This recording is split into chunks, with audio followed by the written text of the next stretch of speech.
Opa, boa noite a todos. Vamos começar aqui nosso debate. Boa noite, Sérgio. É uma honra ter você aqui hoje com a gente, que já participou de outros debates aqui com a gente na UMES, já participou de outras atividades, inclusive a mais recente em 2019, antes dessa crise toda do coronavírus. Já estávamos na crise aí do governo Bolsonaro, né? Mas não tinha essa crise toda aí, a gente ainda podia se juntar, reunir no nosso teatro, mas a sessão continua aqui de maneira virtual. Quando você veio aí, foi no filme da Zuzu Angel, né, que você fez. Então, agradecer aí por você ter aceitado o nosso convite. Cara, é um prazer estar com vocês. Acho que o importante é isso mesmo, é o contato humano. Seja físico, seja aqui, estamos juntos. E é bom sempre estar essa oportunidade de conversar e de conversar sobre cinema, a paixão de todos nós, né?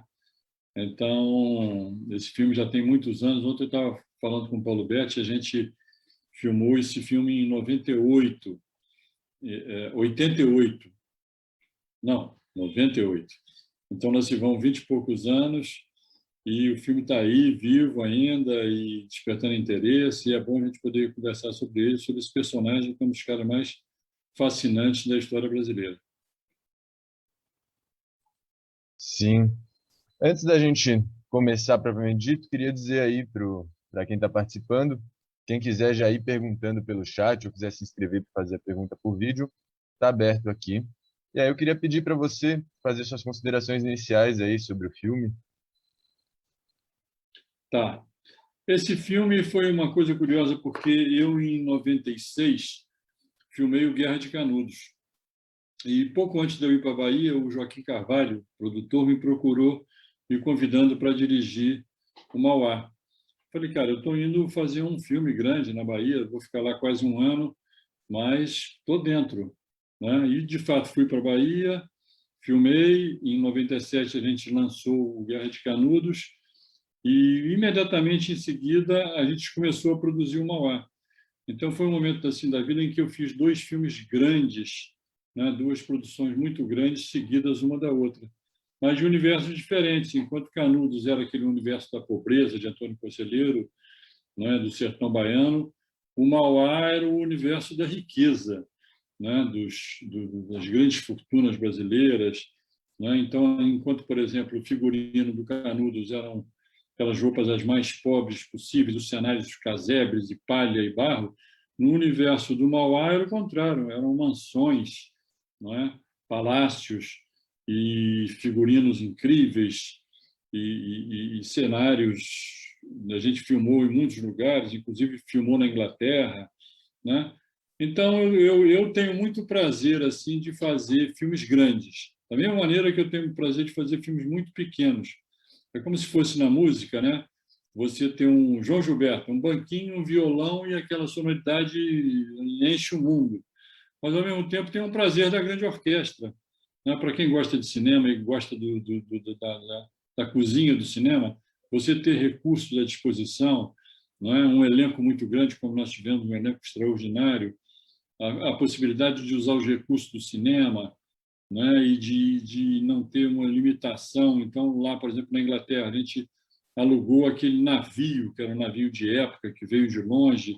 Então, tudo isso dá um prazer muito grande, né? E, sobretudo, a mim me dá esse prazer, sempre me deu, de contar a história do Brasil, desses personagens fascinantes, como foram antagônicos nesse sentido assim da riqueza, por exemplo, do Antônio Conselheiro, né? Um cearense que teve a mulher o traiu, ele teve uma crise mística, saiu pelo sertão. Quando ele olhou para trás, tinham 50 mil pessoas atrás dele, ele fundou uma cidade. Uma grande aventura humana. Da mesma maneira, o Mauá, né? Como a gente viu no filme, teve o pai morto, ainda menino, veio para o Rio de Janeiro, se empregou numa loja como caixeiro viajante e, em pouco tempo, se tornou o cara mais rico do Brasil, um dos caras mais ricos da América, né? E que também eu acho que a história do Mauá, acho que tem muita coisa importante, porque o Mauá tinha um projeto naquela época, no século XIX, que, como ele diz na cena final, que foi um projeto derrotado, mas que era de, não é, promover o trabalho livre, de industrializar o país e de cuidar de comunicações e transporte. Isso que não foi feito, que não redundou, atrasou a nossa história em um século, pelo menos. Nós só fomos ver isso, né, por exemplo, nos anos 70 do século passado, em São Paulo, a explosão da industrialização, o ABC paulista, né, o que isso significou de mudança, de transformação na sociedade brasileira. Então, eu acho que ter podido contar a história do Mauá e a história do Brasil nesse filme, eu acho que é uma produção que a gente tem sempre que valorizar demais, do Joaquim Vaz de Carvalho, infelizmente já nos deixou.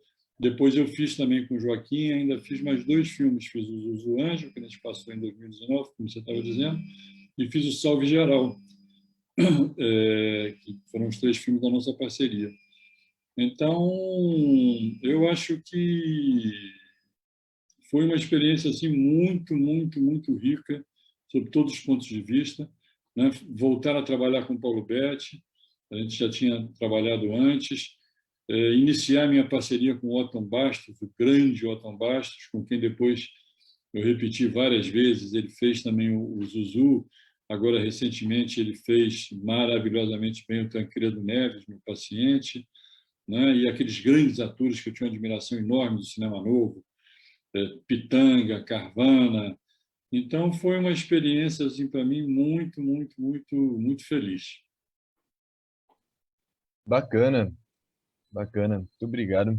Já vamos aqui encaminhar para a próxima pergunta, que é a do Gabriel Farias, nosso primeiro diretor de escolas técnicas e também estudante do Instituto Federal de São Miguel Paulista. Sérgio, primeiramente, dizer que é uma honra para mim, né? Assim como o Luca disse aí, sou estudante do IF de São Miguel Paulista, faço audiovisual lá, e para mim é sempre uma felicidade falar com um diretor assim, que a gente escuta dentro da sala de aula, né? Enfim, é uma realização. Eu aqui assistindo, tive refletindo também um pouco sobre os outros filmes que você e o próprio Luca também citaram no início, né? Então, além do Barão de Mauá, também tem sobre Lamarca, tem sobre a própria Zuzu Angel, tem sobre o Tancredo, tem sobre a Guerra de Canudos, poxa, tem também sobre a Leila Diniz, enfim, sobre outras personalidades e outros conflitos da história, né? Tem o próprio Salvo Geral, que você disse, que é um acontecimento histórico, né?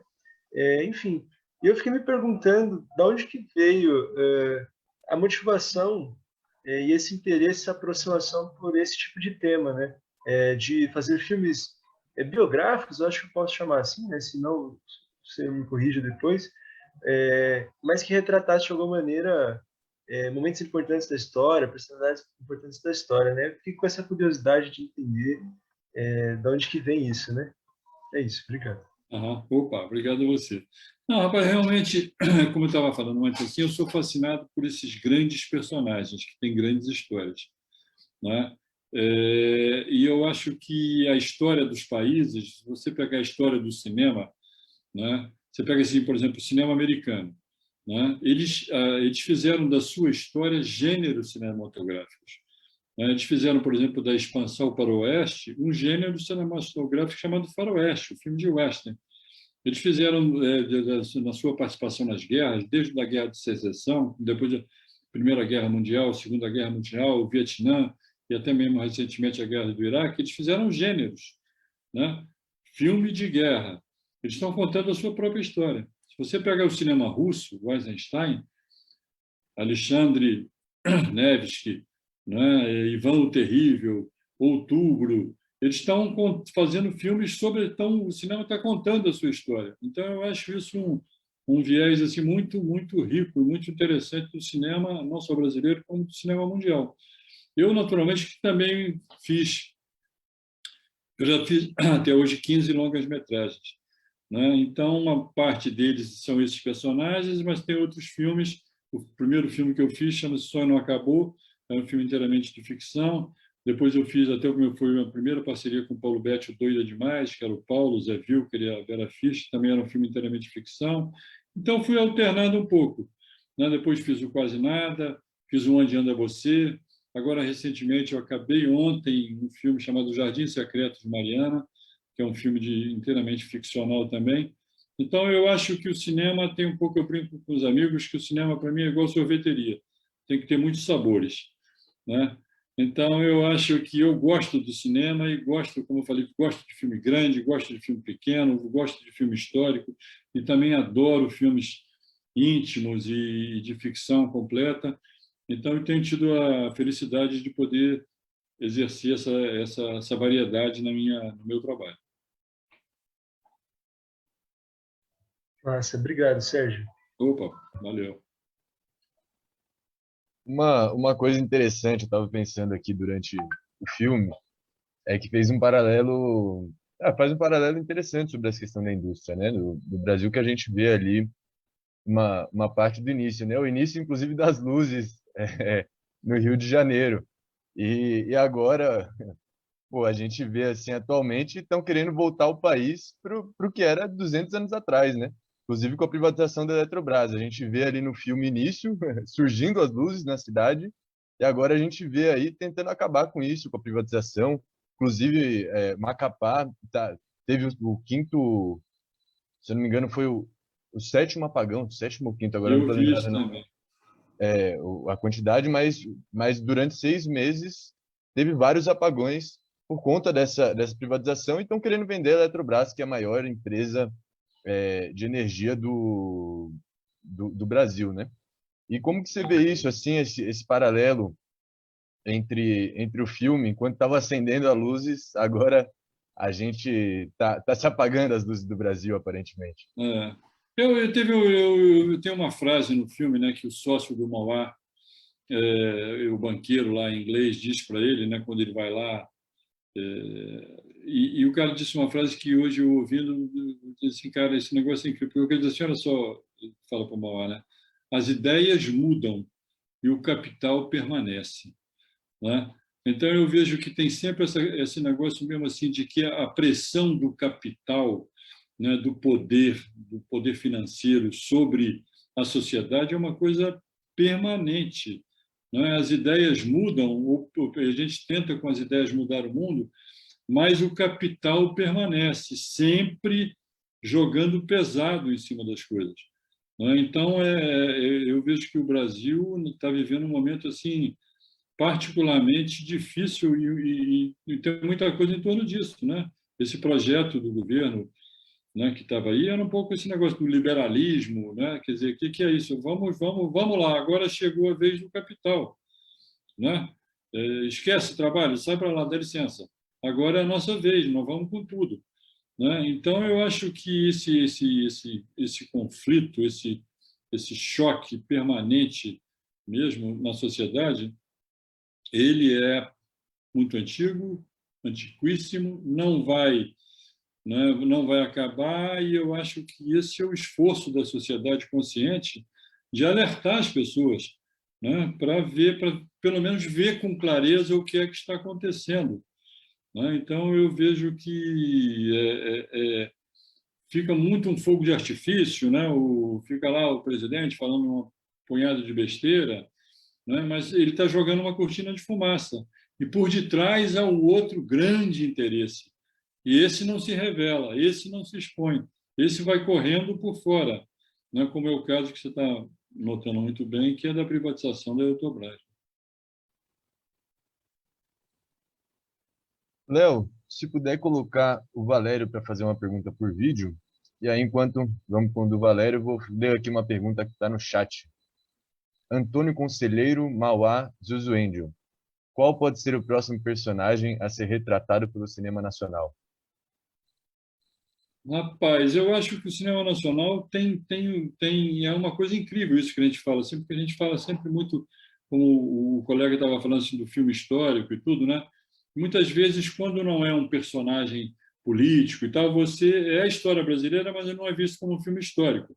E você pega assim, por exemplo, os filmes brasileiros que têm tido um grande acolhimento do público são os filmes inspirados em personagens e fatos reais, né? Em São Paulo, por exemplo, você pega Carandiru, né? Aquele fato histórico ali, né? Que a gente não chama de um fato histórico, um acontecimento na vida da sociedade, o massacre dos presos, mas aqui não é um fato histórico. Você pega, por outro lado, Cazuza, é um compositor pop, é um cantor, mas ele é a história do Brasil também. Luiz Gonzaga, né? Um filme que também teve grande acolhida. Então, são inumeráveis os exemplos assim de personagens reais, né? Ou fatos reais, como o próprio Cidade de Deus, essa coisa toda. Então, eu acho que o cinema brasileiro tem um pouco essa possibilidade e também essa vantagem, porque eu acho que os nossos filmes só nós podemos fazer, só nós podemos contar a nossa história. E o público quer ver essa história, né? Então, eu acho que isso é uma janela de oportunidade muito grande para o cinema brasileiro. Eu, no momento, eu pessoalmente, como disse, acabei de fazer um filme que não é, que é um filme de ficção, que eu mesmo escrevi, né? Mas estou sempre antenado e vendo coisas que, né, eu acho que a sociedade é viva, né? E a cada dia surgem fatos e personagens né, na minha produtora, minha mulher, Marisa Leão, é uma grande produtora e tudo. Agora, por exemplo, ela está começando, daqui a 15 dias, uma produção sobre o Ike Batista, né? Que tem essa coisa também, assim, é um Mauá às avessas, né? Assim como o Mauá se tornou, né, um dos homens mais ricos, mas com um projeto para o Brasil, já o Ike Batista também se tornou um dos caras mais ricos do mundo. Mas qual era o projeto dele? Ele dizia que tinha, mas teve mesmo, né? Ele faliu. Diferente do Mauá, parece que ele não honrou suas dívidas. Então, eu acho que a história brasileira está sempre nos propondo personagens e acontecimentos muito interessantes. Agora é o Valério, nosso presidente aqui do Centro Popular de Cultura. Sérgio, boa noite. Oba! Obrigado mais uma vez por você ter aceitado aqui o nosso convite. Acho que é a terceira vez, acho que a gente já conversou sobre Lamarca também, né? Eu não sei se... Não. A projeção foi só na Lamarca, acho que não, mas pô, é um prazer renovado. Bom, mas nós já projetamos o Lamarca, não sei se a gente chegou a vir uma vez aqui, mas a gente teve um projeto chamava Cinema Brasileiro de A a Z, né? Então, que a gente fez uma série de filmes e o Lamarca foi um deles, né? Uhum. E você teve no ano retrasado, né? Exatamente. Discutindo o Zuzu. E é sempre muito bom contar com a sua presença aqui. Eu queria fazer uma pergunta, queria que você comentasse uma questão e também me resolvesse aqui uma curiosidade. A questão é a seguinte: nesses tempos sombrios que a gente está vivendo, na cultura em particular, né, a gente viu a ascensão de uma série de bichos estranhos, além do bicho estranho mor lá, mas umas figuras que acham que a Terra é uma pizza e tal, e que acham que a maravilha, o grande erro da história brasileira, né, foi ter derrubado a monarquia, né? Biblioteca Nacional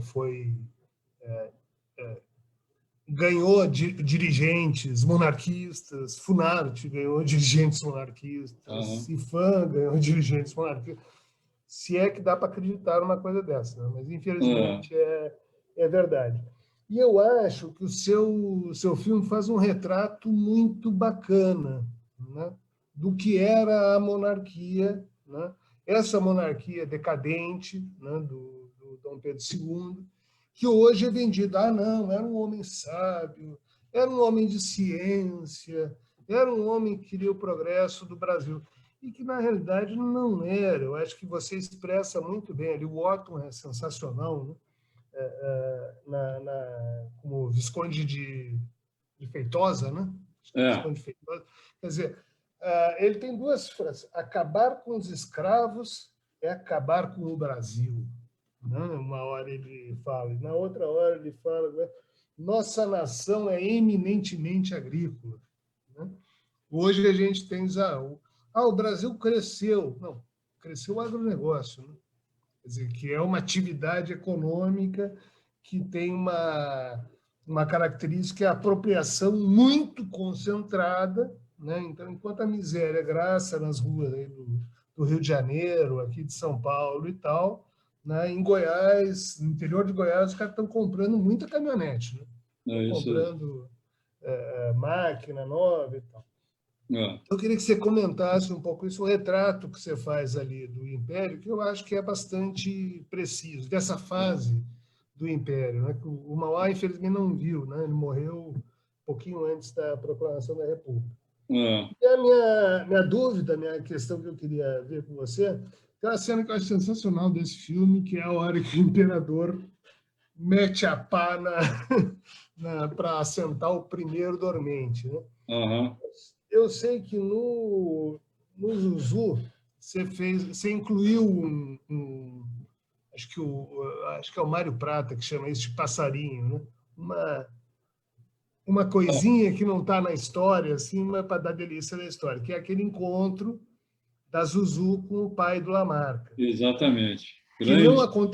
Que não aconteceu, mas que está sensacional no filme. Eu queria saber essa cena aqui. Essa cena é histórica ou foi um passarinho que você botou também? Essa cena é histórica. Essa cena é histórica.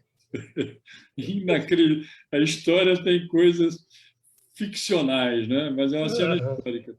Mas eu acho que isso que você está comentando do Brasil é essa tragédia nossa mesmo, porque o Brasil, 5 séculos depois, voltou ao extrativismo. Antes era pau-brasil. O Brasil é fornecedor de matéria-prima. Era açúcar, foi o ouro, né?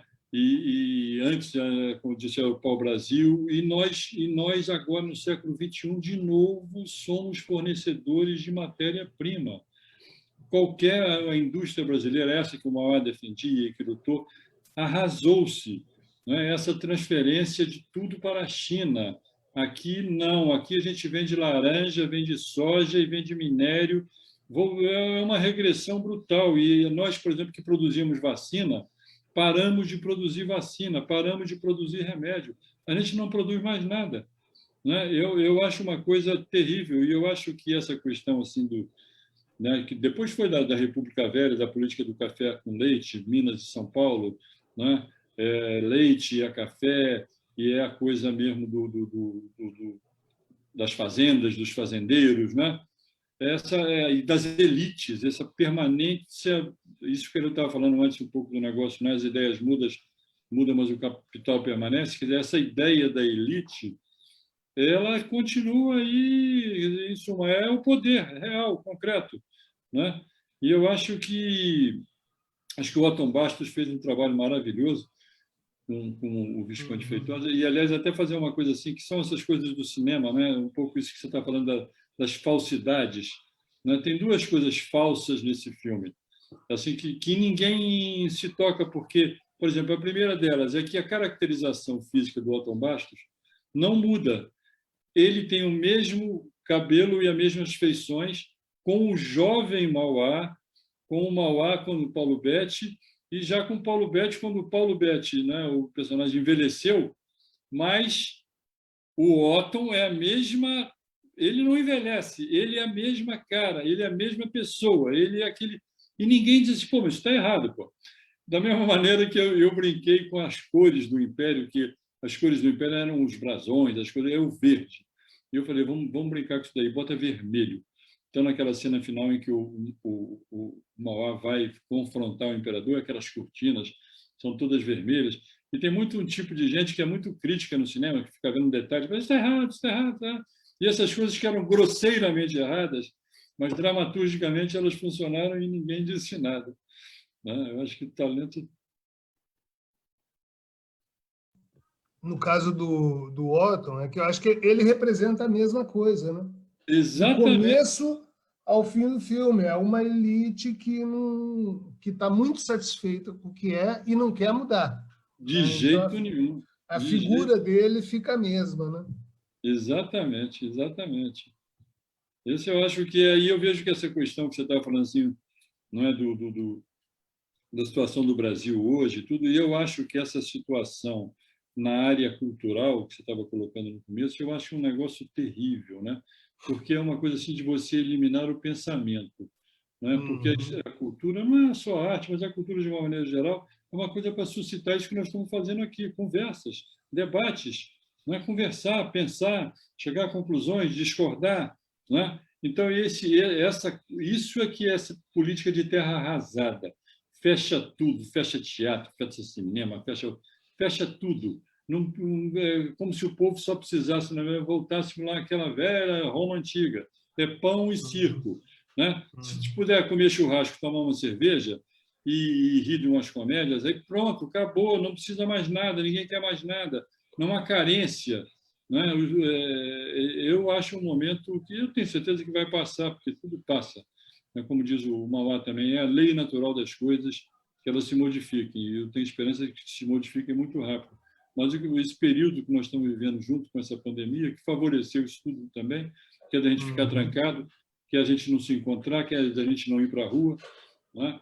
Essa coisa que essa cilada que o governo nos joga, porque eles irresponsavelmente vão e mostram uma aparente força, enquanto que a gente, com preocupação, cuidados óbvios, fica em casa. E parece que o cara está jogando sozinho, parece que não tem mais ninguém. Vamos aguardar um pouquinho, porque o jogo só acaba quando termina, né? Nos roubaram o abraço, né? Que é a coisa mais brasileira que tem. Isso é o terrível, é trágico. Obrigado, Sérgio. Valeu, Valério. Léo, se puder pôr a Radassa aqui na sala para fazer a pergunta por vídeo dela. E Radassa, se puder levantar a mão para ficar mais fácil de te achar. E eu vou ler aqui uma pergunta que está no chat, enquanto isso, que é do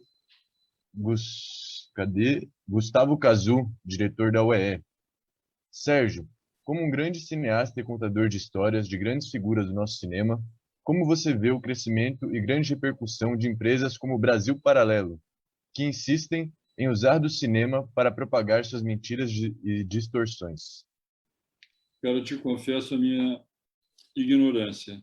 Eu não acompanho, não sei do que é a Brasil Paralelo. Eu acho que, de qualquer maneira, essa ideia de usar, não é, o cinema, instrumentalizar o cinema, já acho de cara uma coisa absurda, porque isso né, eu acho que a expressão cultural é um espaço da liberdade, como eu acabei de falar com o Valério, né, das concordâncias e também das discordâncias. Você usar, instrumentalizar, né, o cinema numa única direção, eu acho uma coisa escabrosa, né? Eu acho que é um pouco assim, se aproxima desse horror que é o fascismo. Beleza. Agora a Radassa, também estudante do IF São Miguel Paulista, fazer sua pergunta. Boa noite. Eu sou a Radassa, como o Luca falou. Eu faço audiovisual, assim como o Farias, né? E eu fiquei com uma dúvida agora sobre a sua opinião, na verdade, né? Que, aliás, foi um tema do Enem que teve, acredito que em 2018, que era a democratização do acesso ao cinema no Brasil, algo do tipo. E aí, algo que ficou martelando foi a falta de acesso que isso traz, né? A falta de repertório que isso pode trazer, porque eu vou dar um exemplo da amostra que ocorre aqui na quinta-feira, que a gente acaba adquirindo muito repertório com isso, é algo muito importante, tanto para a formação social do ser humano, ele como indivíduo, tanto para o repertório que isso traz, tanto para o jeito que ele pode falar, o jeito de mudar a fala. E aí, na verdade, eu gostaria mais de saber a sua opinião sobre a falta de acesso das pessoas ao cinema, a falta dessa democratização do acesso ao cinema no Brasil. Você está falando da produção ou do consumo do cinema? Você diz assim? Pode ser dos dois, tanto da produção quanto do consumo. Eu acho que tem uma coisa nesse processo, né, que nós estamos vivendo. Primeiro que a pandemia acabou com os cinemas, né? Quer dizer, não há mais, né, as pessoas não vão mais ao cinema, nem sei se voltarão. Porque nesse hiato, nesse buraco que se criou com a impossibilidade de frequentar salas de cinema e tudo mais, surgiu essa questão das plataformas de streaming, né? Que essas, pelo contrário, estão bombando. Da mesma maneira que também, como a gente estava falando agora há pouco, né, a produção, o Estado saiu da produção e do apoio ao cinema brasileiro, como nas outras áreas culturais também, né? Então, a Ancine, o setor do audiovisual, o financiamento aos filmes, isso tudo fechou-se completamente. Por outro lado, a produção, né, da Amazon, da Netflix, dessas plataformas, cresceu enormemente, né? Então, eu vejo que tem, mas com outros parâmetros. Enquanto eu acho que a presença do Estado, de alguma maneira, embora também defendesse o contato do nosso cinema com o grande público brasileiro, né, mas não era visando o lucro em primeira instância. Ao passo que nesse mundo novo que está se implantando, e não só aqui no Brasil, como no mundo inteiro, né, são grandes empresas multinacionais, poderosíssimas, que colocam aqueles produtos no mundo inteiro, mas que querem, com isso, obter lucro. Isso significa que querem filmes que tenham capacidade de atrair o público, né? Isso reduz muito a gama dos projetos que você pode realizar. Eu acho que, por outro lado, também o cinema foi se sofisticando em termos, né, ou foi se elitizando, os ingressos cada vez mais caros, né? Então, isso foi definitivamente afastando uma grande parcela da população das salas de cinema, que foram ou para a televisão, ou para a TV a cabo, ou foram para outra coisa, não foram para lugar nenhum, né? Antes também havia, por exemplo, acabou o mercado de videoclube, você vai lá no videoclube, escolhe lá um filme, aluga. Isso tudo é passado e não voltará mais, né? Então, eu acho que esse espaço que nós estamos tendo a oportunidade aqui, né, de mostrar filmes e de conversar sobre os filmes, porque eu acho que a coisa maravilhosa do cinema sempre foi não só a experiência de você ir ao cinema, de se emocionar ali dentro durante 2 horas, mas quando saía de lá com um amigo, com a namorada, com alguém, e o filme continuava contigo. Você continuava refletindo sobre ele e conversando, né, e aquilo, de alguma maneira, ajudava na sua percepção no mundo e numa transformação do seu próprio pensamento. Então, eu acho uma coisa muito terrível e muito triste, né, que esse acesso ao cinema vá se dificultando para grande parte da população. Muito obrigada. Opa!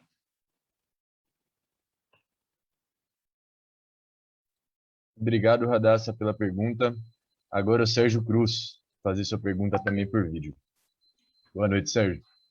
Opa! Boa noite, está me ouvindo? Estou te ouvindo bem. Sérgio, eu já tive a oportunidade de dizer isso para você pessoalmente, que eu considero você um dos grandes diretores do cinema do nosso país. Acho que você já fez obras assim que eu considero Zuzu Anjo uma obra-prima. Obrigado. Do filme.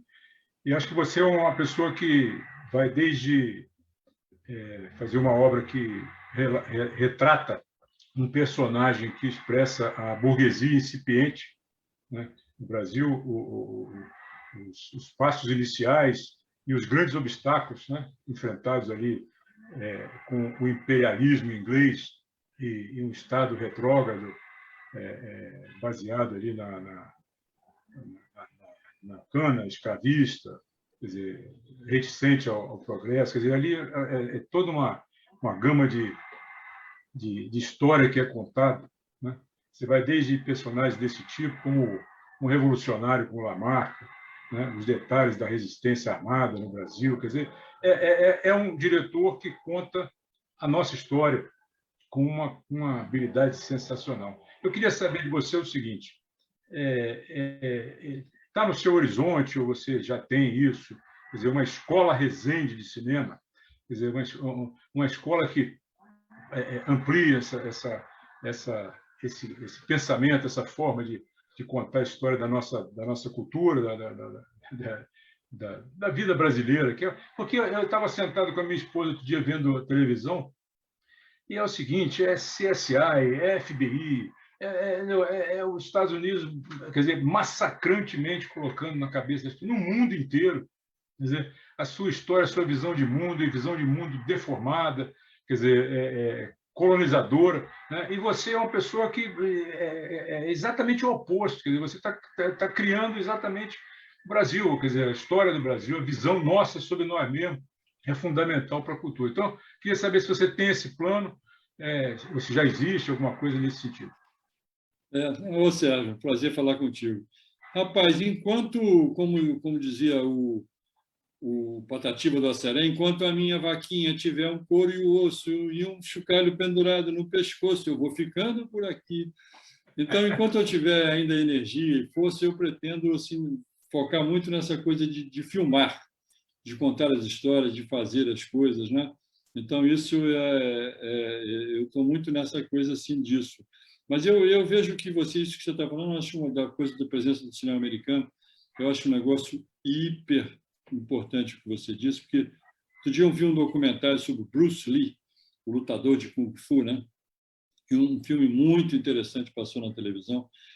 E o Bruce Lee, ele é chinês de Hong Kong, né? Mas os pais dele foram aos Estados Unidos e ele nasceu nos Estados Unidos. Então, ele era também cidadão americano. Depois, eles voltaram para Hong Kong, a família inteira, e ele foi ator mirim em Hong Kong. E começou a se interessar por lutas marciais, aquela coisa toda, e depois quase virou meio delinquente juvenil, e os pais mandaram ele de volta para os Estados Unidos para ele não ser preso em Hong Kong. E ele foi para os Estados Unidos com o sonho de abrir uma escola de lutas marciais. Mas aí acabou que fez tanto sucesso com a coisa da luta que Hollywood convocou ele para fazer um teste, para ele ser ator em Hollywood. E ele foi, e passou. E fez um filme, o 2, mas ele tinha que ser figurante. E aí que é um negócio que é dessa coisa da cultura americana, porque é o seguinte, chinês em filme de Hollywood não fala, não tem direito de falar. Ele era guarda-costas, dava uns socos com Kung Fu, mas ele não podia abrir a boca. E aí os caras, né, o Bruce Lee vai contando assim, um negócio, por exemplo, se tinha num filme um chinês que falava, em geral era um ator americano que fazia, né? Mas se o ator americano estava atuando como um chinês, ele não tinha direito de beijar a mocinha, porque um amarelo maldito não pode beijar a mocinha. Então, você pega assim, a coisa que o cinema que Hollywood fez com os países é um negócio... Você pega assim, mexicano, pô. A gente que gosta de faroeste, pô, você vê aqueles filmes faroeste antigo, mexicano é sempre bêbado, barbado. Mano, eles são a escória humana. Você pega o John Wayne, está no meio da batalha, ele não sua uma gota, ele não tem poeira, mas os mexicanos tá todos esculhambados. É um negócio assim que você pega assim, aquilo foi jogado para o mundo inteiro. A visão que o mundo então tem de um mexicano é de uma sub-raça, é de um povo de quinta categoria que nós tomamos o Texas e deveríamos ter tomado mais, né? Então é esse trabalho assim que o cara vai batendo, vai marretando, é um negócio incrível o efeito disso sobre o mundo inteiro, né? É os filmes de guerra. Pô, aí no filme de guerra o americano é sempre o herói. O outro cara é um canalha, maldito amarelo, maldito não sei quem. Então, eu acho que essa coisa assim dos cinemas nacionais, a gente tem uma tarefa, né, de que é levantar a bola de nós mesmos. Pô. Porque se deixar por conta dos outros, pô, se deixar sobretudo por conta de Hollywood, pô, nós estamos fulminados. Pô, né? Esse espelho só nos mostrará monstruosos. Né?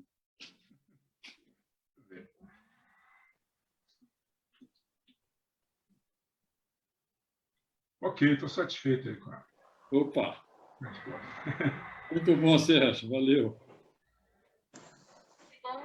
Valeu pela pergunta, Sérgio. Agora é a vez do Marcos de Castro fazer sua pergunta. Boa noite, Sérgio. Oba! Parabéns pelo filme. Espetacular. Sei das dificuldades de fazer uma obra como essa. E quero que você saiba que seu filme tocou no meu coração. Principalmente porque, em alguns momentos, eu reconheci parte da história dele na minha história. Eu fui, uma época, trabalhar como professor em Várzea Paulista, que é uma cidade antes de Jundiaí. E o trem que eu pegava era a mesma ferrovia Santos-Jundiaí que aparece no seu filme.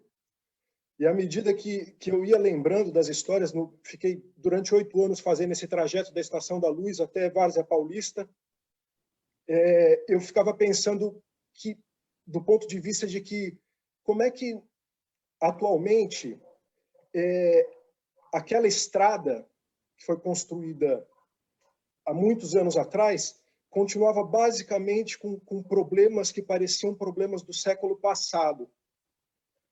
E com o seu filme, com a obra de hoje, eu vi o outro lado também. O lado de um visionário que pensou numa ferrovia para facilitar a logística, para facilitar a vida dele, a vida da comunidade dele, porque ele tinha um pensamento meio libertário com relação à escravidão e tal. Então eu vi um outro lado.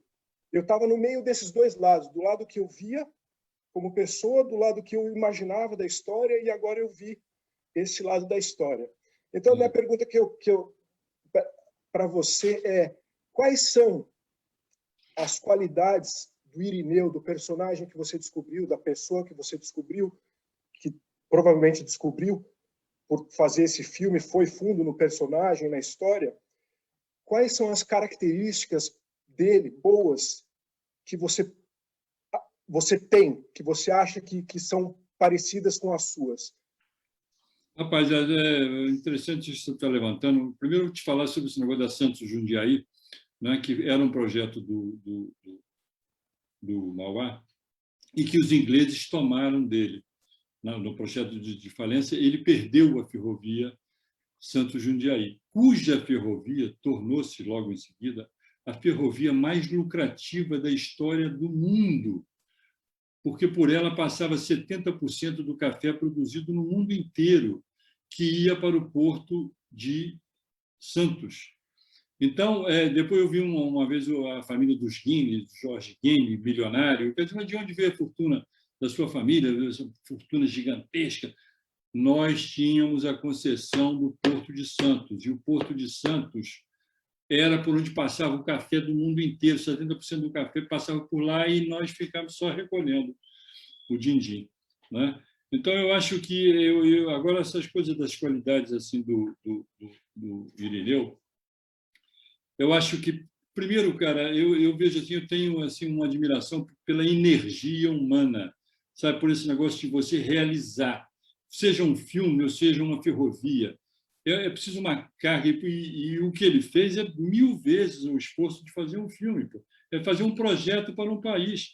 Né? E nós temos que pensar, não é isso que nós estamos aqui na internet, não tem internet, pô. Não tem telefone. Pô. Você quer ir na Inglaterra, pega um navio. Né? E tem uma coisa curiosa também dessas coisas, assim, das regras femininas, né?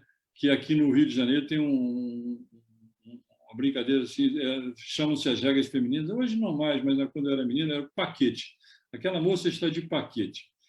Aí eu fui ver nessa época do filme de onde vem essa coisa, porque o paquete inglês, a pontualidade britânica, gastava 28 dias para vir de Liverpool ao Porto do Rio de Janeiro. E era sagrado, ele não atrasava um dia, de 28 em 28 dias chegava ao Porto do Rio o paquete inglês, né? E daí veio essa brincadeira das regras femininas e tal, chamada de paquete. Mas então o Mauá tocava os negócios dele pegando um paquete, pô. Ele queria fazer um negócio, entra no navio, 28 dias e vai para a Europa. E faz 28 dias e volta para cá. Depois ele estendeu o cabo submarino. Essa coisa mesmo da tecnologia. Então, era um cara antenado com essas coisas da comunicação. Não só da ferrovia, da estrada e tudo mais, mas também nisso, no telégrafo, no cabo. Né? E essa energia de confrontar-se com o mundo dos poderes. Eu acho que, evidentemente, que ele desejou ser rico, inicialmente desejou sair da miséria, porque ele veio para o Rio de Janeiro miserável, pô. Foi trabalhar de caixeiro num armazém, pô. E queria prosperar, e prosperou. Né? Mas eu acho que ele incorporou uma coisa que, se a elite brasileira incorporasse, que é um projeto para o país. Né? Não pensar só, mas já resolvi o meu assunto, pô. Eu já tenho $1 milhão, já tenho $1 bilhão, ok, não preciso de mais, agora vamos tocar o país. Mas aqui é uma coisa de uma ganância, não é, de um jogo de poder, de querer mais, de querer mais e mais e mais e mais.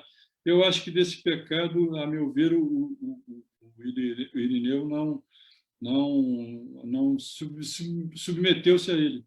E eu tenho, por isso, uma grande admiração por ele. Legal, obrigado. Parabéns pela obra, parabéns pelo filme belíssimo. Maravilha, Parabéns. obrigado, rapaz. Valeu. Valeu, Marcos. Aí, Yara, que está com a mão levantada, eu queria pedir para você, a gente está tentando te colocar aqui para você poder fazer sua pergunta por vídeo, mas está com algum problema técnico aqui no Zoom, está com algum bug de sistema. Aí, se puder reentrar na sala e aí levantar a mão de novo, que a gente põe para fazer a pergunta por vídeo, talvez resolva esse problema do bug do Zoom. E aí, se poder também fazer aí sua fala por vídeo. Bom, vou passar aqui para Conceição fazer sua pergunta agora. Olá, boa noite.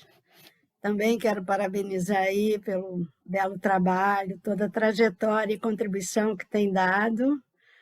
Realmente o filme Zuzu Angel foi eu sou vice-presidente da Confederação das Mulheres do Brasil e sou aqui do Rio de Janeiro. Fiz um trabalho grande de alfabetização de mulheres, jovens e adultas, e no treinamento e na capacitação das alfabetizadoras e coordenadoras desse projeto, que atingiu toda a Baixada Fluminense e tal, nós passávamos o filme da Zuzu Angel. Nós passávamos vários filmes, e dentro da programação estava esse, um grande filme. Opa. E esse atualmente também, parabéns, eu já tinha visto, assistido, né, o Mauá, mas cada vez que a gente assiste, a gente descobre mais qualidades, né? Uma das que eu descobri hoje, que não estava atenta no outro momento, é a questão da música, né? A regência, a orquestra toda do Cristóvão Bastos, teve a participação do João Lira, muito bom, queridos, são muito queridos aqui da música, né? Aqui do Rio de Janeiro. Mas o filme em si, eu acho que tem uma questão que eu queria que você comentasse também, e que ela parece muito sutil, mas eu, pelo menos, aprendi assim, posso estar enganada, que juntamente com a queda da monarquia, né? a decadência da monarquia, a ascensão de uma nova realidade republicana que já se avizinhava e a própria abolição, né? Elas confluem aí nesse momento, mas uma questão ali daquele momento que apareceu nessa tentativa e compromisso ali do Mauá em desenvolver o Brasil, ficou claro ali, e isso é muito atual também, que é uma certa ilusão de achar que a gente pode desenvolver o nosso país com as forças, com o capital estrangeiro. O capital estrangeiro, na hora H ali, ele foi tratar dos interesses dele, certo? Ele deu uma banana para o Mauá. Ele teve junto até um momento ali que interessou, mas na hora decisiva, como você colocou, né, essa estrada de ferro acabou sendo altamente lucrativa e ficou na mão deles, né? Porque naquele momento ficou, depois pode ter mudado, mas eles é que assumiram. Então, todo o sonho ali do Mauá, né, em querer desenvolver o Brasil, apesar de já ter se tornado um homem riquíssimo, mas o sonho maior dele era contribuir, e contribuiu efetivamente para uma ideologia desenvolvimentista do país, e hoje nós estamos podendo contar essa história, né? Uhum. E é isso que eu entendi muito do que você falou, de contar as histórias, isso é muito, muito bom. Mas eu queria que você comentasse, inclusive, principalmente aí, quer dizer, você comenta o que você quiser, mas essa questão foi que me chamou a atenção, que isso é muito atual, é certa ilusão que se tem de que você pode desenvolver o Brasil em aliança com o capital estrangeiro, ou seja, você pode contar com investimento estrangeiro para desenvolver o Brasil.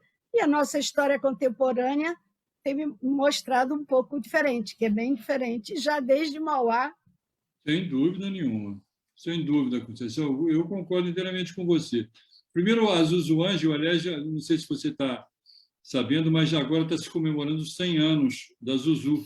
E agora, em setembro, vai haver um Instituto Zuzu Angel e a filha, e o pessoal vai fazer um grande evento para comemorar os 70 anos dessa mulher extraordinária. 100 anos, 100. 100 anos. E agora eu acho que tem um negócio lá do que os gregos já diziam, lá na peça clássica, Prometeu Acorrentado, e tem uma frase que é maravilhosa, né? Diz assim: o poder não tem limites e não conhece a piedade. O poder não tem limites e não conhece a piedade. Eu acho que isso a gente poderia dizer que é o capital. O capital não tem limites e não conhece a piedade e não tem interesses nenhum a não ser ele mesmo, né? Então, eu acho que essa questão assim que antes foram os ingleses, né, quando dominavam o mundo na época do Mauá, e que depois isso se transformou, né? Mas isso aí é o poder real, né? E você ter essa esperança de que você vai realmente contar com o seu concorrente, isso é uma brincadeira. É isso? Você dizer, não, o meu concorrente está abrindo tudo para mim. Não, meu filho, não é assim. Enquanto for do interesse, associemos-nos. É isso? É como na época lá do descobrimento do Brasil, vinha lá o português, nós portugueses vamos para o Tupinambá, vinha o francês, a gente vai com o Tupiniquim. Não é isso? E vamos fomentar a briga entre eles aí. Se a gente precisar deles aqui, chama os Tupinambá para cá, chama os outros, chama... Então, eu vejo que há essas alianças estratégicas, né, que se fazem com esse grande capital do mundo, mas, na hora do H, os interesses se delimitam com muita clareza, né? E eu acho que uma das coisas também que eu vejo que o Mauá percebeu um pouco isso, tanto que fundou o Banco do Brasil, né? Que não dá para você empreender só com ideias, é preciso que você se capitalize, é preciso que você tenha recursos para empreender. E ele tentou com o Banco do Brasil também isso, né? Reunir recursos para os projetos, ainda mais na escala em que ele pretendia, que são investimentos vultosos. Não conseguiu aqui, foi buscar na Inglaterra. Até um certo ponto, deu. E depois, não deu mais. Agora é o seguinte, agora dá licença, dá para cá Santos Jundiaí, dá para cá esses empreendimentos, né? Você arriscou e perdeu, né? Mas eu vejo que está sempre ao fundo, assim, tem essa coisa que os gregos já sabiam: o poder não tem limites e não conhece a piedade.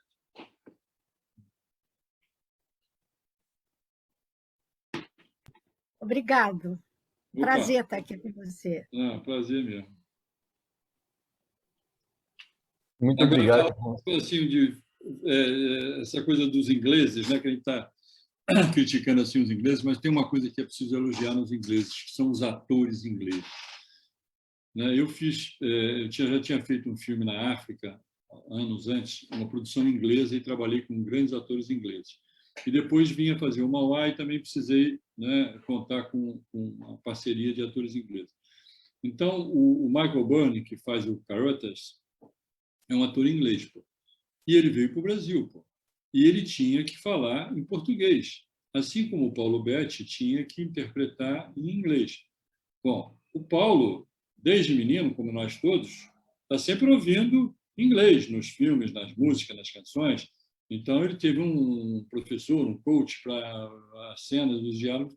Mas o Michael, que é um inglês, era como se o Paulo Betti fosse fazer um filme em javanês, pô. Aquilo não era do universo do Michael, né? de falar português, pô. E é uma coisa dessa disciplina dos atores ingleses, Shakespeare, da Royal Company. Pô, o cara veio para cá, empenhou-se com aquilo, não teve uma cena em que ele errou o diálogo, né? Essa coisa admirável mesmo dos ingleses, assim, dos atores ingleses, além do talento, a concentração, a disciplina, o esforço, uma coisa realmente admirável, que dava muito prazer de trabalhar com ele. Mas vamos lá. Agora é o Pietro. Se puder ligar seu vídeo para fazer sua pergunta. Depois o Jefferson. Estão me ouvindo agora? Estamos te ouvindo. Não estamos te Eu vendo, Pedro. não tô com um vídeo. Eu não sei como é que faz isso bem. Eu apoio muito. Mas parabenizar o Sérgio Rezende é chover no molhado. Não sei se está me ouvindo, Sérgio. Eu estou ouvindo muito baixinho, estou até me aproximando aqui para ver se eu ouço Vou melhor. procurar falar mais alto. Vou procurar falar mais alto. Falar da sua obra, Sérgio, eu admiro, sempre admirei muito. Assisti, acho que, se não me engano, quase todos os seus filmes. Este mesmo eu já o havia visto. Da Zuzu Anjo eu já o vi umas 2 vezes. Enfim, é admirável. E esse também já o havia visto, acho que umas outras 2 vezes. E não tenho por que não assistir tantas quantas. Venha a ter esse grande prazer de viver essas quase 2 horas aí, que era muito bonito naquela caixa, né? Na caixa que é bonito de ver, mas não tem importância. Esperemos que voltem algumas caixas, né? Agora, eu queria lhe dizer que tem um personagem ali no filme que eu não entendi bem qual era o papel dele, eu não recordo agora, e hoje em dia tem um homônimo dele, que é o tal do Queiroz, né? Tem um Queiroz lá naquela época, e temos um Queiroz hoje em dia, né? Temos um Queiroz aí que sumiu, sei lá, ninguém sabe, ninguém viu, evaporou-se. Enfim, são essas coisas que a política, né? Esse nosso amado Brasil, é amado, viu, Sérgio? Eu sou italiano de nascimento, Sim. mas eu amo este país, sabe? Eu tenho honra de ter a cidadania brasileira também. E a de Osasco, que é uma cidade que eu vivo aqui. Eu queria lhe perguntar, eu acabei de ler um livro, uma biografia, demorei vários dias, porque eu leio um pouquinho por dia, porque eu não faço só isso, evidentemente. E é uma biografia que me impactou muito, como eu também já tinha visto do Lamarca, etc., que é fantástica. Tem até uma possibilidade de eu viajar lá para Brotas de Macaúba com um amigo meu, que era amigo do Zequinha Barreto, que era um daqui de Osasco. Irmão do Oderico. Exatamente. E se eu puder fazer essa viagem com um grande amigo meu, que ele quer ir, ele já foi secretário, não sei se de cultura ou alguma coisa lá de um dos governos nossos lá da Bahia, e ele vai lá porque vai ter uma grande festividade lá em Brotas, lá em Macaúba, lá, sobre exatamente aquilo que fizeram lá, o massacre lá. E eu me propus de ir lá também, que eu gostaria muito de estar nessa pequena aventura aí, pequena burguesa, né? Mas eu li um livro, como eu dizia, que é fantástico, que é uma biografia do Mário Magalhães, que ela está... Eu já tinha ouvido falar dela, mas eu a comprei recentemente e tive o prazer de lê-la, que é do Marighella. Esse é um personagem fantástico, fantástico, fantástico. E ele, eu não sei, eu acho que já fizeram algum filme, eu ouvi dizer que teve algum filme agora que está aí em curso, eu não sei o quê, eu não sei bem como é que é todas as histórias. Talvez você saiba. Tá pronto já foi exibido no Festival de Berlim, foi o Wagner Moura, o ator, que dirigiu. Eu ouvi dizer. Que faz o Marighella. Mas aí é um personagem, e esperemos que o Wagner Moura é uma grande pessoa, eu o admiro muito também, ele é Agora, enfim, esses personagens, grandes personagens da nossa história, eles têm sempre alguma faceta, né? Algum lado a ser explorado, a ser evidenciado de alguma maneira. E, evidentemente, as pessoas mais perspicazes conseguem colocar isso nas suas obras, né? Eu espero que essa obra do Wagner Moura seja realmente, reflita bem, e não é só aquele livro, tem outros também. Claro. Me impactou bastante, e é algo que o Brasil, os brasileiros precisam conhecer e ser popularizado, porque ele foi taxado até pela Última Hora no jornal lá, o inimigo público número 1, né? E ele não era nada de inimigo público, nada, muito pelo contrário. Ele lutou pelo povo brasileiro, pelos mais, para a ascensão dos mais necessitados aí. Eu fico feliz de ter ouvido. Se você quiser comentar alguma coisa a respeito do que eu disse, eu ficaria muito agradecido. Não, eu acho que é realmente um personagem extraordinário, num momento extraordinário da vida brasileira, né? Mas pelo que eu tenho acompanhado assim pela imprensa, há uma dificuldade grande, não só por causa da pandemia, que os cinemas todos não estão fechados e tudo, isso atrasou o lançamento do filme, como também o filme está tendo uma dificuldade extra, né? Porque tem muita gente que acha, não, isso é uma provocação nesse momento que nós estamos vivendo com esse governo, de colocar esse filme, nós não vamos aceitar, esses radicais que a gente conhece, não vamos aceitar que isso seja colocado, que seja falado, que seja exibido, né? Então, mas eu tenho certeza de que vai o filme virar, né, virar a luz, né, e acho que vai lançar luz também sobre a compreensão da nossa história, disso tudo que você falou, né? Eu acho que não há anjos nem demônios, né? Eu acho que há seres humanos, né, e de que lado eles estão na luta da sociedade. Eu acho que o Marighella foi um personagem fundador da ALN, né, e antes mesmo foi deputado. Isso tem uma história na política brasileira que merece ser contada, e eu estou doido para ver o filme também. Tenho certeza de que a turma que está reunida lá, eu acho que dá certeza de que nós vamos ter um grande filme. E saudades de Brotas de Macaúba. Com essa viagem que você vai fazer, estou te invejando desde já. Eu gostaria também de ir lá. Lugar maravilhoso. O Oderico conheci quando eu filmei, e o Lamarca, que tive lá na cidade e tudo, ele, né, foi uma experiência incrível. Valeu, Pietro, pela pergunta. Agora, a pergunta do Jefferson Santos. E aí depois a gente já pode encaminhar para suas considerações finais após a pergunta dele. Boa noite, Sérgio. Boa noite, Luca. Boa noite a todos que estão aqui acompanhando ainda.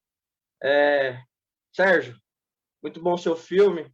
E o Barão de Mauá, ele viveu há poucos anos depois do que viveu aquele que é o primeiro que defende que o Brasil precisa ser industrializado, né? Tiradentes, que morreu justamente por defender tudo isso que o Barão já defendia. Inclusive, um abraço ao Sérgio Cruz, que tem um lindo, maravilhoso livro sobre o Tiradentes, que tenho aqui na minha prateleira de livros, e sempre que lembro do Tiradentes, lembro dele. Eu acho que o Barão mostra aquilo que... o filme retrata aquilo que o Tiradentes já sonhava, né? Que é a industrialização do Brasil, que é o Brasil que fosse soberano e independente do capital externo, né? Fosse independente de verdade. Eu acho que o filme retrata bem ao que o Império serve, né? Que é destruir a nossa indústria, a indústria dos países que tentam ser soberanos por dentro. Eu acho que isso acontece lá na época do Mauá e vem acontecendo até hoje. E a gente vê isso acontecendo com as nossas indústrias nacionais, a Petrobras, a Eletrobras, entre outras empresas nacionais do Estado brasileiro, né, estatais. E no final do filme, quando no diálogo do Barão de Mauá com o imperador, o Barão de Mauá diz que isso que aconteceu pode não se reverter durante séculos, né? É um negócio que o efeito vai surgir, vai ser visto durante séculos. E o que você acha nesse momento de grandes ataques desses governos neoliberais e agora desse governo fascista que temos aí na presidência da República? O que esses ataques representam para o desenvolvimento do nosso país, né? E não só esses ataques à nossa indústria, mas também aos ataques da educação, que nós estamos sofrendo agora, esses cortes nas universidades, que é quem desenvolve a pesquisa científica no nosso país e que também desenvolve o nosso projeto de nação, né? Que é um projeto de nação onde a gente torne o nosso país soberano, que consiga andar com as nossas pernas, que não fique mais refém do capital estrangeiro. Queria que você comentasse um pouquinho sobre isso. Alô, Jefferson. Cara, isso aí é a dureza da vida, né? Porque eu concordo inteiramente com tudo isso que você falou, do momento que nós estamos vivendo, do país, dos governantes. Agora, você sabe o que me entristece e ao mesmo tempo, me deixa ligado, assim, que eu acho que é um pouco a coisa que a cultura e a arte podem fazer, é que esse cara foi eleito. Este cara foi eleito. Foi eleito por uma parcela do povo brasileiro, cuja essa parcela do povo brasileiro diz que vai eleger de novo e que sai atrás dele outra vez. Então, e aqueles deputados, o cara que está lá, que quebrou a placa da Marielle, o PM, ele foi eleito. O outro senador foi eleito. Então, cara, é um negócio que você diz assim, você tem que ter uma compreensão disso, mas quer dizer que o povo é estúpido? Eu não sei, mas eu não chego a tanto, mas eu vejo que isso que nós estamos fazendo aqui é preciso esclarecer, é preciso conversar, é preciso que as pessoas compreendam o que é que está acontecendo, e que não elejam, se nós queremos a democracia, né? Então é preciso que esse poder nós temos ainda, né? Talvez não tenhamos daqui a pouco, mas por enquanto temos e tivemos 2 anos atrás e exercemos, a meu ver, da pior maneira possível. Então eu tenho esperança de que se faça um pouco o que a gente falou assim, igual no cinema, que você entra e acende uma luz e começa a passar imagens, que cai uma luz na nossa sociedade, que as pessoas enxerguem, né? Porque a gente estava falando agora há pouco, assim, por exemplo, da Zuzu Angel, né? Em que viveu no tempo da ditadura. A ditadura não é uma ideia teórica, a ditadura é uma prática violenta que matou o filho dela e que matou ela mesma. A ditadura é uma prática, não é uma abstração. Isso que as pessoas... Tem gente que vai para a rua e que pede de novo o AI-5 e que bota lá uma faixa. Isto é uma realidade terrível, da qual a gente tem que se afastar e não deixar que ela nos engula, né? Então, eu acho que também a gente não pode se considerar passivamente. Nós estamos vivendo passivamente alguma coisa... É a cegonha que botou essa criança ali no Palácio do Planalto. Não foi a cegonha que botou lá, né? Foi o povo, uma parte do eleitorado, é claro que, como também nós já falamos aqui, fomentado por uma maçaroca de interesses, de dinheiro e de coisas e de mentiras que custam caro para serem vinculadas, mas que as pessoas muitas vezes se iludiram com isso. Eu espero que elas acordem desse pesadelo e que a gente possa ter um futuro que é o que a gente deseja, de liberdade, né, de vitalidade, de um país autônomo e comandando seu destino. Alô, Jefferson. Gente, foi um prazerzão a gente conversar aqui. Eu acho que isso é coisa... Eu acho que a melhor coisa do mundo é conversar.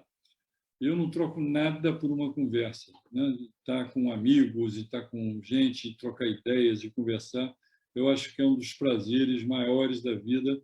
E hoje tive mais uma vez esse prazer com vocês e espero sempre estar participando e outras vezes, e estamos juntos aí o amor da conversa e o amor pelo cinema. Valeu, Sérgio. A gente gostaria de agradecer muito pela contribuição, pela conversa, uma felicidade imensa ter você aqui no nosso cinema mais uma vez. Espero aí que a gente possa se ver numa próxima. E, pessoal, semana que vem a gente se vê de novo aqui também na nossa sessão, quinta-feira, às 7 horas. O filme da semana que vem vai ser A Guerra do Ópio. E também nos encontramos aí sábado nas ruas. A gente viu aqui a história, né, do Barão de Mauá, que tentou mudar o Brasil, e a gente também vai às ruas aí tentar mudar o Brasil. Então, é sábado, pessoal. E valeu novamente, Sérgio. Muito obrigado. Valeu, obrigadão a todos. Prazer.